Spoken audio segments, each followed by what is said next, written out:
കേരളത്തിലെ നിരവധി റോഡുകളിൽ വലിയ കുഴികളാണ് ഇപ്പോൾ രൂപപ്പെട്ടുകൊണ്ടിരിക്കുന്നത്. നിരവധി റോഡുകളിൽ നിർമ്മാണ പ്രവർത്തനത്തിൽ വലിയ അഴിമതി നടന്നിട്ടുമുണ്ട് എന്നുള്ളത് വ്യക്തമായി മനസ്സിലാക്കാനും സാധിക്കും. ഇതിൻ്റെ തെളിവുകൾ ഇപ്പോൾ കേരളത്തിലെ നിരവധി റോഡുകളിൽ നമുക്ക് കാണാനും സാധിക്കും. അത്തരത്തിലൊന്നാണ് കണ്ണൂർ ചെങ്ങളായി ചുഴലി റോഡിൽ രൂപപ്പെട്ടിരിക്കുന്ന വലിയ കുഴി. ഓരോ ദിവസം ചെല്ലുമ്പോഴും ഈ കുഴിയുടെ ആഴം കൂടി വരികയും ചെയ്യുന്നുവെന്ന് അവിടുത്തെ നാട്ടുകാർ തന്നെ വ്യക്തമാക്കി. ഇപ്പോൾ ഈ വഴിയിലൂടെയുള്ള ഗതാഗതം പൂർണ്ണമായും നിരോധിച്ചിരിക്കുകയാണെന്നും അധികൃതർ വ്യക്തമാക്കി.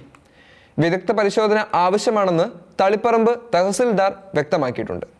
കണ്ണൂരിലെ മലയോര മേഖലയിലെ പ്രധാന റോഡായ ചുഴലി ചെങ്ങളായി പാതയിലാണ് വൻ ഗർത്തം രൂപപ്പെട്ടിരിക്കുന്നത്.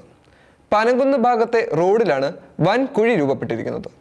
കേന്ദ്ര സർക്കാരിൻ്റെ ജൽജീവൻ പദ്ധതിയുടെ ഭാഗമായ പൈപ്പിംഗ് പ്രതിഭാസമാണ് ഇത്തരത്തിലുള്ള വലിയ കുഴി രൂപപ്പെടാൻ കാരണമായതെന്ന് സംശയിക്കുന്നതായും വിദഗ്ധ പരിശോധന ആവശ്യമാണെന്നും തളിപ്പറമ്പ് തഹസിൽദാർ അറിയിച്ചു.